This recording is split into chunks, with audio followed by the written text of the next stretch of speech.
ഈശോയെ നന്ദി. ഇന്നത്തെ നമ്മുടെ തീർത്ഥാടന യാത്ര ഇരിങ്ങാലക്കുട രൂപതയിലെ മാളക്കടുത്തുള്ള കുഴിക്കാട്ടുശ്ശേരി ഗ്രാമത്തിലെ വിശുദ്ധ മറിയം ത്രേസ്യയുടെയും ധന്യൻ ജോസഫ് വിതയത്തിലച്ചൻ്റെയും കബറിട ദേവാലയത്തിലേക്കാണ്. 1876 ഏപ്രിൽ 26 തൃശ്ശൂർ ജില്ലയിലെ പുത്തഞ്ചിറ ഗ്രാമത്തിലെ ചിറമൽ മങ്കിടിയാൻ തോമയുടെയും താണ്ടയുടെയും മകളായാണ് മറിയം ത്രേസ്യ ജനിച്ചത്. 5 മക്കളിൽ 3ാമത്തവളായിരുന്നു മറിയം ത്രേസ്യ. ഇതാണ് വിശുദ്ധ മറിയം ത്രേസ്യയെയും ധന്യൻ ജോസഫ് വിതയത്തിലച്ചനെയും അടക്കം ചെയ്തിരിക്കുന്ന ദേവാലയം. ത്രേസ്യ എന്നതായിരുന്നു അവളുടെ പേര്. എന്നാൽ മാതാവ് ദർശനത്തിൽ പ്രത്യക്ഷപ്പെട്ട് മറിയം എന്ന പേര് അവളുടെ പേരിൻ്റെ കൂടെ ചേർക്കാൻ ആവശ്യപ്പെട്ടു. അതിനുശേഷമാണ് മറിയം ത്രേസ്യ എന്ന പേര് കൈവന്നത്. വിശുദ്ധ മറിയം ത്രേസ്യയുടെ തിരുശേഷിപ്പാണ് നമ്മൾ കാണുന്നത്. ധന്യൻ ജോസഫ് വിതയത്തിലച്ചൻ്റെ കബറിടമാണ് ഇപ്പോൾ കാണുന്നത്. അടുത്തതായി നമ്മൾ കാണാൻ പോകുന്നത് വിശുദ്ധ മറിയം ത്രേസ്യയുടെ ജീവിതത്തിലെ പ്രധാനപ്പെട്ട സംഭവങ്ങൾ ഉൾക്കൊള്ളുന്ന സ്മൃതി സമുച്ചയമാണ്. ആദ്യത്തെ മുറിയിൽ വിശുദ്ധ മറിയം ത്രേസ്യയുടെ ബാല്യകാലം ചിത്രരൂപത്തിൽ ആലേഖനം ചെയ്തിരിക്കുന്നത് കാണാം. കുഞ്ഞു ത്രേസ്യ അമ്മയുടെ മടിയിലിരിക്കുന്നതും അമ്മയുടെ കൈയും പിടിച്ച് പുത്തൻചിറ പള്ളിയിൽ പോകുന്നതും മാതാവ് അവൾക്ക് പ്രത്യക്ഷപ്പെടുന്നതും ത്രേസ്യ മറ്റു കുട്ടികളെ പഠിപ്പിക്കുന്നതും വഴക്ക് കൂടിയതിന് ആങ്ങളെ തല്ലുന്ന അപ്പനോട് അരുതെന്ന് പറയുന്നതും ത്രേസ്യയുടെ ആദ്യ കുർബാന സ്വീകരണവുമെല്ലാം നമുക്കിവിടെ കാണാം. വളരെ ചെറുപ്പത്തിൽ തന്നെ കുഞ്ഞു ത്രേസ്യ സഹനങ്ങൾ ഏറ്റെടുത്തിരുന്നു. ചരൽ വിരിച്ച കിടക്കയും പാറക്കല്ല് തലയിണയായും ഉപയോഗിച്ച് അവൾ യേശുവിൻ്റെ സഹനത്തിൽ പങ്കുചേർന്നിരുന്നു. യേശു സഹിച്ച പീഡനങ്ങൾ സ്വയം സ്വീകരിച്ച് ത്രേസ്യ തൻ്റെ പുറത്ത് കല്ലെടുത്ത് വയ്ക്കുമായിരുന്നു. എന്നാൽ ഈശോ തന്നെ അതെടുത്തു മാറ്റുകയും പകരം യേശു തന്നെ പുറത്തു കയറി ഇരിക്കുന്ന അനുഭവം കുഞ്ഞു ത്രേസ്യയ്ക്കുണ്ടായി. തൻ്റെ 12ാം വയസ്സിൽ അമ്മ നഷ്ടപ്പെട്ട ത്രേസ്യ പരിശുദ്ധ അമ്മയെ സ്വന്തം അമ്മയായി സ്വീകരിച്ചു. വളരെ സമ്പന്നരായിരുന്ന ത്രേസ്യയുടെ അപ്പൂപ്പൻ്റെ കുടുംബം അദ്ദേഹത്തിൻ്റെ പെൺമക്കളെ വിവാഹം ചെയ്തയക്കാൻ സമ്പത്തെല്ലാം ചിലവഴിച്ചു. ദരിദ്രരായിത്തീർന്ന ത്രേസ്യയുടെ അപ്പനും ആങ്ങളമാരും മദ്യപാനം തുടങ്ങി. അതവളെ വല്ലാതെ വേദനിപ്പിച്ചു. വനത്തിൽ പോയി പ്രാർത്ഥനയിൽ ഏകാന്തവാസം അനുഷ്ഠിക്കാൻ അവൾ ആഗ്രഹിച്ചു.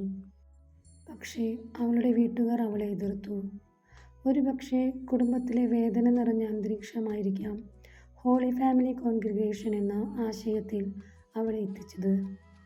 മഠത്തിൽ ചേരാൻ ആഗ്രഹിച്ച ത്രേസ്യ അമ്മ വീട്ടിൽ പത്രമേനിക്കായി ഏകദേശം അന്നത്തെ 150 രൂപ അതിനുവേണ്ടി ചെന്നു. മഠത്തിൽ വിടാൻ അവർ സമ്മതിച്ചില്ല. ഇനി എന്ത് എന്ന ചോദ്യത്തിനു മുൻപിൽ പകച്ചു നിന്ന അവളെ വികാരിയച്ചൻ പള്ളിയിൽ ദൈവിക കാര്യങ്ങളിൽ സഹായിക്കാൻ നിർദ്ദേശിച്ചു. ആ സമയങ്ങളിലൊക്കെയും അവൾ ദൈവശുശ്രൂഷ ചെയ്തു.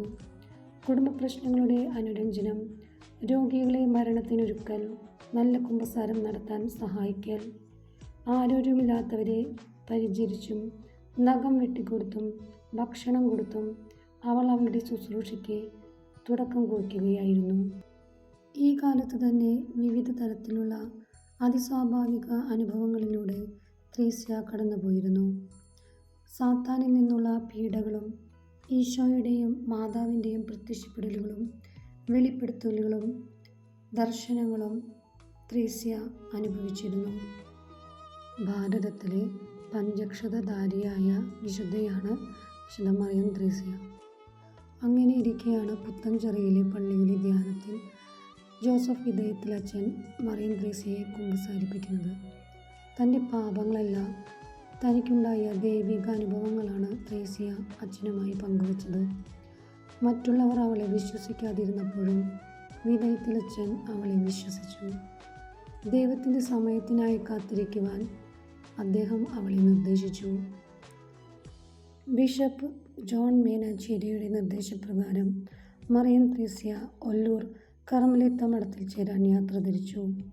വിശുദ്ധ ഉപ്രാസ്യമ്മയും സഹോദരിമാരും അവളെ സ്വീകരിച്ചു. എങ്കിലും അവളുടെ മനസ്സ് അസ്വസ്ഥമായിരുന്നു. ഏകാന്ത പ്രാർത്ഥനാ ഭവനത്തിനായി അവൾ ആഗ്രഹിച്ചു. വിധേയത്തിലച്ഛൻ്റെ സഹായത്തോടെ ബിഷപ്പ് മേനാച്ചേരിയുടെ അനുവാദത്തോടെ പുത്തൻചിറയിൽ 3 സഹോദരിമാർക്കൊപ്പം തിരുക്കുടുംബ സന്യാസ സമൂഹം 1914 മെയ് 14 സ്ഥാപിച്ചു. അന്ന് തന്നെ മറിയം ത്രേസ്യ നിത്യവ്രത വാഗ്ദാനം ചെയ്യുകയും ഹോളി ഫാമിലി സന്യാസിനി സമൂഹത്തിൻ്റെ സുപ്പീരിയറായി തിരഞ്ഞെടുക്കപ്പെടുകയും ചെയ്തു. വിധേയത്തിലച്ഛനെ CHFൻ്റെ കപ്ലോനായി തിരഞ്ഞെടുത്തു. തുമ്പൂരിൽ പുതിയ മഠത്തിൻ്റെ വെഞ്ചരിപ്പ് വേളയിൽ മദ്ബഹായുടെ സമീപത്ത് മുട്ടുകുത്തി പ്രാർത്ഥിച്ചിരുന്ന വിശുദ്ധ മറിയം ത്രേസ്യയുടെ കാലിലേക്ക് ക്രാസിക്കാൽ വന്നു പതിച്ചു. മുറിവുണ്ടായി. പ്രമേഹരോഗിയായ അമ്മയുടെ മുറിവ് പഴുത്തു തുടങ്ങി. തുമ്പൂരിൽ നിന്ന് കുഴിക്കാട്ടുശ്ശേരിയിലേക്ക് മടങ്ങിയ മദർ 1926 ജൂൺ 8 തൻ്റെ 12 വർഷത്തെ സന്യാസ ജീവിതത്തിന് ശേഷം സ്വർഗസമ്മാനത്തിനായി യാത്ര തിരിച്ചു.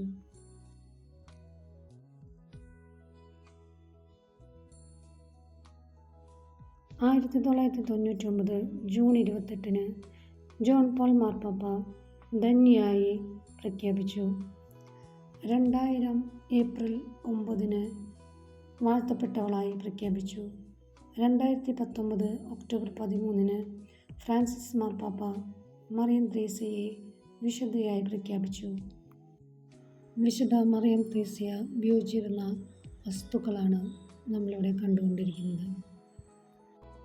ദൈവനാമ മഹത്വത്തിനായി എൻ്റെ ഒരു അനുഭവം പങ്കുവയ്ക്കുകയാണ്. ഈ വീഡിയോ എഡിറ്റ് ചെയ്തതിന് 2 ദിവസം മുൻപ് എനിക്ക് നല്ല ചെവി വേദന ഉണ്ടായിരുന്നു. ഇത് എഡിറ്റ് ചെയ്തുകൊണ്ടിരിക്കുന്നതിൻ്റെ ഇടയിൽ ഞാനിങ്ങനെ പ്രാർത്ഥിച്ചു. വിശുദ്ധ മറിയം ത്രേസ്യയെ ഈശോയോട് പറഞ്ഞ് എൻ്റെ ചെവി വേദന മാറ്റിത്തരണമെന്ന് പ്രാർത്ഥിച്ചു. പിറ്റേ ദിവസം രാവിലെ ആയപ്പോഴേക്കും എൻ്റെ വേദന പൂർണ്ണമായിട്ട് മാറി. ഈശോയ്ക്ക് നന്ദി. അടുത്തതായി നമ്മൾ കാണാൻ പോകുന്നത് മദർ മറിയം ത്രേസ്യ മരിച്ച മുറിയാണ്. ഈ മുറിയിൽ കിടന്നിട്ടാണ് മദർ മരിക്കുന്നത്.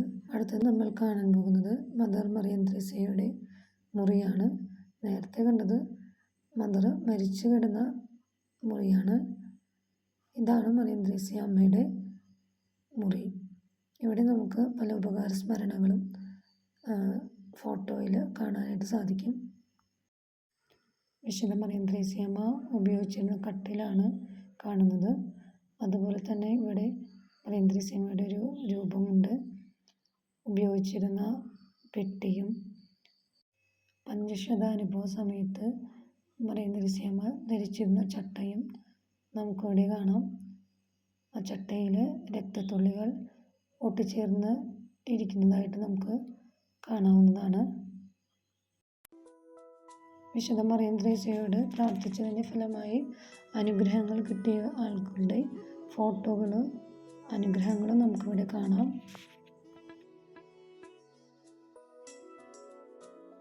നമുക്കും ഈ സ്വർഗീയ വിശുദ്ധയുടെ മധ്യസ്ഥം യാചിക്കാം. വിശുദ്ധ മറിയം ത്രേസ്യയെ ഞങ്ങൾക്ക് വേണ്ടി അപേക്ഷിക്കണമേ.